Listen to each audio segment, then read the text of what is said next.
All right, so we're diving into this interview with Dr. Gad Saad that you sent over. From the Joe Rogan Experience, right? Yeah, yeah. And let me tell you, it's a wild one.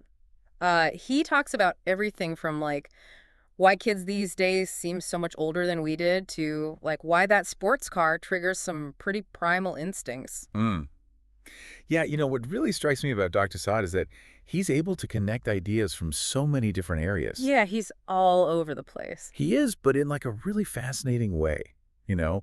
Like he's a marketing professor, but he's weaving in evolutionary biology and psychology, and it all just kind of clicks together. It's true. You realize, like, to really understand human behavior, you got to look at the big picture. Exactly. Okay, so let's start with something that I think, a lot of people can relate to, especially parents, this idea of kids today being exposed to so much more, so much earlier. Right, like that whole loss of innocence thing. Exactly. And Dr. Saad and Joe Rogan were kind of debating whether it's actually a bad thing. What are your initial thoughts on that? It's a tough one. I mean, it's definitely a common concern, but Dr. Saad argues that it isn't necessarily negative, Mm, Like maybe this early exposure can actually lead to more awareness mm. and like a more nuanced understanding of the world. He even mentioned how his own kids were having some pretty deep conversations about politics with him at a really young age, which is, Oh, wow. yeah, it's pretty different from how he grew up. He said his understanding of politics as a kid was basically Russia bad, USA good. Huh. Yeah, it makes you wonder how much of our worldview is shaped by like what we're exposed to early on, right? Absolutely. And this kind of ties into something else that Dr. Saad talks about, the importance of intellectual curiosity and having a broad range of knowledge. He brought up this guy, John von Neumann. Oh, the mathematician? Yeah, and apparently he was like a master of tons of different disciplines. And Dr. Saad seemed to be saying that we should all be striving for that kind of well-roundedness. That we should all be polymaths. Yeah, like modern day Renaissance people. I like it. But speaking of learning, there was this one point Dr. Saad made that I found really interesting. He talked about how he regretted not teaching his kids all 5 languages spoken in his home. Oh, yeah, I remember that. Do you think there's a deeper message there, like beyond just language acquisition? I think so. I think it speaks to his belief in the power of language and how it shapes our identity. Yeah. Like, it's not just about communication, it's about connecting with your heritage, and broadening your perspective on the world.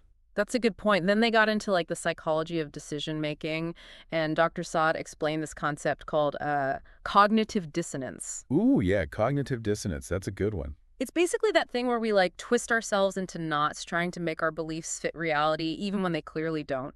We've all been there. Oh, yeah, absolutely. Have you ever experienced this yourself? Are you kidding? All the time. Like, that you just can't let go of a belief even when you're presented with evidence to the contrary. It's like our brains hate admitting we're wrong. They do. And Dr. Saad's point is that this resistance to changing our minds can be a major roadblock to critical thinking. It's true. And you can see how this plays out everywhere, right? Like from our personal relationships to the political landscape. Oh, absolutely. It's everywhere. Okay, get ready for this. Because they then start talking about a study that Dr. Saad did on how, did this, showing off your wealth affects your testosterone levels. Interesting. Okay, so apparently driving a fancy car, like a really fancy car, gives you a testosterone boost. Okay. But then seeing someone else driving that same car makes your levels plummet. Whoa, really? Yeah, it's like some primal status competition playing out on a hormonal level. That is fascinating. It makes you think about like why people get so obsessed with status symbols, right? Totally. Like, are we all just cavemen and cavewomen in suits and dresses, still fighting for the top spot in the tribe? Maybe. But speaking of primal instincts, they then go on to have some fun dissecting modern art. Oh, yeah, that was a good one. Yeah, arguing that some pieces, lack any objective aesthetic standards. Yeah. And Dr. Saad even tells the story about confronting a museum curator about the meaning of an empty canvas. Oh, I love that story. I know, you can just picture that conversation happening, but their point is interesting, right? Like, when does something stop being art and just become a meaningless gesture? It's a great question, and it's a debate that's been going on for ages. It really is. Okay, so then they shift gears and dive into this thing called the mismatch hypothesis. Mismatch hypothesis. Yeah, it's from evolutionary medicine. The idea is that a lot of our modern health problems come from adaptations that were beneficial back in the day, for our ancestors. Right. But now they're actually harmful in our current environment. Can you give me an example? Okay, so think about our craving for fatty foods. Okay, yeah, Back when our ancestors were like roaming around hunting and gathering, that craving was essential for survival. of course, they needed those extra calories. Exactly. But now, in a world where we have fast food on every corner, Yeah, food is everywhere. yeah, that same craving can lead to overeating, obesity, all sorts of problems. So we're basically hardwired to crave things that are bad for us now. In a way, yeah, our biology is kind of working against us. That's crazy. And then speaking of food, they talk about how studies have shown that people eat more when they're presented with a variety of options. Really? Even if the food is, like, basically the same. Exactly. It's like our brains can't resist that all-you-can-eat buffet, even if our stomachs are like, dude, no more. That's so interesting. I wonder if there's an evolutionary explanation for that, too. Well, they actually tie it back to the mismatch hypothesis. So back in the day, having a diverse diet was crucial for getting all the nutrients you need. Right. So our brains evolved to crave variety. Interesting. But now we have a million different types of chips and candy and It's too much. exactly, it's overload. And so that drive for variety can lead us to overeat. Makes you wonder if all those variety packs of snacks are like a clever evolutionary trap. Haha, right. Okay, so now we get to a really interesting point about how we perceive science. They were talking about this thing called the illusion of explanatory profundity when it comes to brain imaging. What does that even mean? So basically the idea is that just by showing you a brain scan, it makes you think the research is more scientific. Right. Even if the actual content is the same, it's like our brains are seduced by shiny visuals. Yeah, I mean, I guess it makes sense. And Dr. Saad was especially skeptical about neuromarketing, which is where these companies use brain imaging to design better ad campaigns. Oh, yeah, I've heard of that. Yeah, and he's arguing that while brain imaging is a powerful tool, we're still a long way from being able to read people's minds with any real accuracy. Yeah, I could see that. So it's like he's telling us to be careful about the claims these companies are making. Don't get too caught up in the hype. Good advice. All right, so what else did they talk about? Okay, hold on to your hats, because now they launch into artificial intelligence and quantum computing. Whoa, that's a big leap. I know, but they're talking about all these incredible advancements and how it could revolutionize everything. Healthcare, transportation, everything. So they're more optimistic about AI than they are about neuromarketing. It seems that way. They were talking about the potential for mind-reading technology using brain imaging. Wait, really? Yeah, it sounds crazy like science fiction, but Dr. Saad explains that this research is already happening. Whoa. Yeah, he compared it to the first grunts of early humans, that eventually became language. So we're witnessing the birth of a whole new way of communicating. Maybe. I mean, it's both exciting and terrifying, right? Totally. Okay, and this is where it gets even weirder. They start talking about chance and coincidence, the role it plays in our lives. Okay, I'm intrigued. So Dr. Saad tells this crazy story about a series of coincidences that spanned over 2 decades. Oh, I think I remember this one. Wasn't it something about a book he was reading? Yeah. He met this guy back in 1989 who knew the author of the book he was reading, and then years later, he randomly runs into the guy's son. And he was able to guess who the father was. Yeah. Based on that one chance encounter from forever ago, it's the kind of story that makes you think, is there something more going on here? It really does. It makes you question reality. It does. Are we all just living in some giant simulation? Maybe. I mean, who knows? But these kinds of stories, they remind you that life is full of surprises. They do. Okay, and speaking of remarkable individuals, they spend a good chunk of time talking about Elon Musk.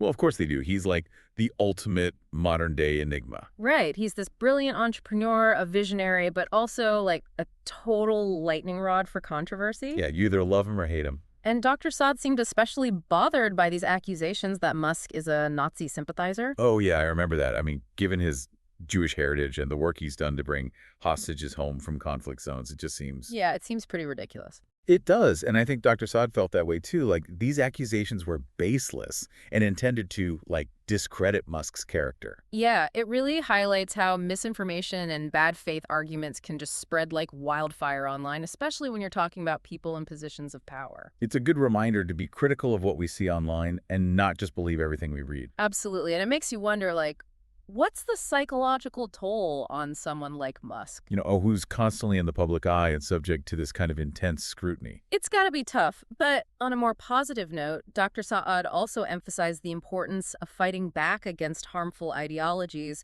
promoting civil discourse. Yeah, I like that part of the conversation. He argued that we need to be vigilant about what he calls mind viruses, these harmful ideas that can, infect individuals and It's societies. a powerful metaphor. He compared it to antibiotic resistance, where if you misuse antibiotics, you can end up creating stronger, more resilient bacteria. So he's saying these mind viruses are constantly evolving too. Exactly, and that it takes constant effort to keep them in check. It's a sobering thought. It is, and it raises the question, how do we encourage critical thinking? How do we help people recognize these potentially harmful ideas? It's a big question, and I don't think Yeah. there's an easy answer. Yeah, me neither. But it's something we all need to be thinking about, especially in the digital age where information, both good and bad, is spreading so quickly. Absolutely. It's more important than ever to be discerning about what we consume and share online. Agreed. Well, we've covered a lot of ground in this first part of our deep dive, and my brain is already feeling full. Me too.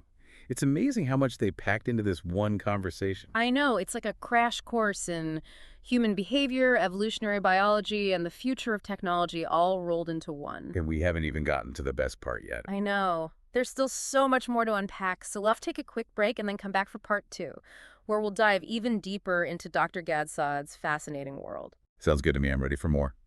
All right, welcome back. Ready for round two with Dr. Saad. Oh, absolutely. Bring on the brain food. Okay, well, last we left off, Dr. Saad and Joe Rogan were about to dive into the whole Elon Musk situation. Yeah, the Twitter takeover, I mean, some people saw it as a threat to free speech, Right. while others were like, finally, someone's going to clean up this mess. It's a complex issue, no doubt about it. Huh. But it seemed like Dr. Saad was pretty firmly on the side of those who supported Musk's move. Yeah. He argued that, without Musk, Twitter was on its way to becoming, and I'm quoting here, a cesspool of censorship run by the woke mind virus. There's that mind virus metaphor again. Right. It keeps coming up. It really does. He seems to see it as this underlying force that's driving a lot of the negativity and division in the world. Yeah, and earlier he compared it to antibiotic resistance. Hmm. How if you overuse antibiotics, you can accidentally create stronger, more resistant bacteria. So he's saying these mind viruses are kind of like superbugs, Yeah, in a way, they're constantly evolving and mutating, making them harder and harder to fight. which is kind of scary when you think about it. It is. It's like, how do we even begin to address this? Right. And then they start talking about intellectual honesty, Oh, yeah, that was a good one. both in our personal lives and within the scientific community. And Dr. Saad really stressed the importance of being able to detach our egos from our ideas. Like to admit when we're wrong. Exactly. And he even admitted to having been wrong himself at times, which I thought was really cool to hear. Yeah, it's refreshing to see that kind of humility, especially from someone who's as accomplished as Dr. Saad. Totally. And he went on to criticize the whole publish or perish culture in academia. Yeah, how researchers are under so much pressure to publish groundbreaking work. That it can actually stifle genuine curiosity and even lead to, unethical behavior. Yeah, he even told that story about a student who was afraid to run an experiment because they were worried about disproving their hypothesis. I know, it's isn't that the whole point of science? To test our assumptions, even if it means being proven wrong. Right. But I guess when your career depends on publishing positive results, it can be tempting to, To cherry pick your data or even fudge the number. yeah, which obviously undermines the whole scientific process. And speaking of science, they got back into the whole brain imaging thing, that illusion of explanatory profundity ideal. Oh, yeah, how just seeing a brain scan can make people think the research is more legitimate, even if it's not. Exactly. And Dr. Saad was particularly skeptical about the whole field of neuromarketing. Where they use brain scans to design better ad campaigns, right? Yep. And his argument was that while brain imaging is a powerful tool, it's still pretty early days. We're not quite at the point where we can read people's minds. Right. And so he's basically urging us to be critical consumers of this information. Don't just buy into the hype. Makes sense, and then total shift in gears. They start talking about artificial intelligence and quantum computing. I know. It's like they went from hardcore skepticism to wide-eyed wonder in the blink of an eye. It's true, but I think it reflects the reality of these technologies. They have the potential to be incredibly transformative. Oh, absolutely. But there are also a lot of unknowns, and it's important to approach them with both excitement and caution. And they were especially fascinated by the possibility of using brain imaging to decode thoughts. Wait, like actual mind reading? Yeah, they were talking about the potential to essentially create a mind reading technology. That's next level. I know, right? And it sounds like science fiction, but Dr. Saad was saying that the research is actually already underway. That's wild. So, like, are we going to be having telepathic conversations in the future? Maybe, but then they brought it back down to earth with a discussion about the role of chance and coincidence in our lives. Oh, yeah, the stories where you're just like, what are the odds? Exactly. And Dr. Saad told this really incredible story about a series of coincidences that span over 2 decades. The one where he met a guy who knew the author of a dick he was reading. That's the one. And then, years later, he randomly runs into the guy's son and is able to guess who his father is based on that one chance encounter from, like, forever ago. It's mind-blowing, and it makes you think about all those little moments in our lives, you know? Like, what if we had made a different choice or taken a different path? How would things have turned out differently? It's like the butterfly effect. One small change can ripple out and have huge consequences. Totally. And then, seemingly out of nowhere, they bring up this book from 1950 that predicted Elon Musk's journey to Mars. I know, it's crazy, right? It's like, is this just a wild coincidence, or is there something more going on here? Is the future already written? I mean, I don't know. Haha, right. It's fun to think about, but then they circled back to Elon Musk, specifically addressing those accusations of him being a Nazi sympathizer. Yeah, and Dr. Saad was pretty quick to point out the inconsistencies there, Yeah. you know, given Musk's Jewish heritage and his work to bring hostages home from conflict zones. It definitely felt like he was defending Musk against what he saw as like a smear campaign. Yeah, and it highlights how important it is to be critical of the information we're consuming, especially online. Especially when it comes to controversial figures like Musk, where there's so much noise and misinformation out there. It's tough to separate fact from fiction, but it's something we all have to do, you know, for the sake of our own sanity and the health of our society. Totally agree. Okay, and then things take a bit of a philosophical turn. They start talking about love and compassion. Oh, interesting. In the context of all this negativity and division they've been discussing. Exactly. And it was fascinating to hear them kind of wrestle with that tension, between wanting to believe in the power of love and recognizing the harsh realities of the world. Yeah, like, is love enough to overcome hate? It's a big question, and Dr. Saad acknowledged the importance of love and compassion, Oh, of course. but he also argued that, those qualities aren't always enough, especially given his experiences growing up in the Middle East. Where he saw a lot of conflict and political instability firsthand. Right, and so his perspective is, informed by those experiences, and he emphasized that different cultures have different values and beliefs, so what might seem like a universal truth in one context might not hold true in another. That's an important point. It's a reminder to be humble, and to avoid making sweeping generalizations about entire groups of people. Totally. And then they brought it back to the importance of civil discourse and respectful disagreement, even when we're talking about tough issues. Which is so crucial, especially in today's world where it feels like everyone's just shouting at each other. It's true. And they both seem to agree that engaging in these negative, unproductive arguments, especially online, is ultimately harmful, both to individuals and to society as a whole. It's like we're all in this together, right? We are, and it's important to remember that. And so they were basically calling for a more nuanced, more compassionate way of communicating. One that's focused on understanding rather than winning. Exactly, and they wrapped up this section with a final critique of social media. Oh, back to the junk food analogy. Yeah, Dr. Saad was like, social media is the ultimate empty calorie. It's addictive, it's easy to overconsume, and it leaves you feeling empty and unsatisfied in the end. And yet we all keep going back for more. We do. It's like we can't help ourselves, but maybe, just maybe, by having these conversations, by becoming more aware of the pitfalls of the digital age, we can start to shift our habits, and create a more balanced, more fulfilling relationship with technology. I hope so. All right, so what's next? Where do they go from here? Oh, you are not ready for this. Try me.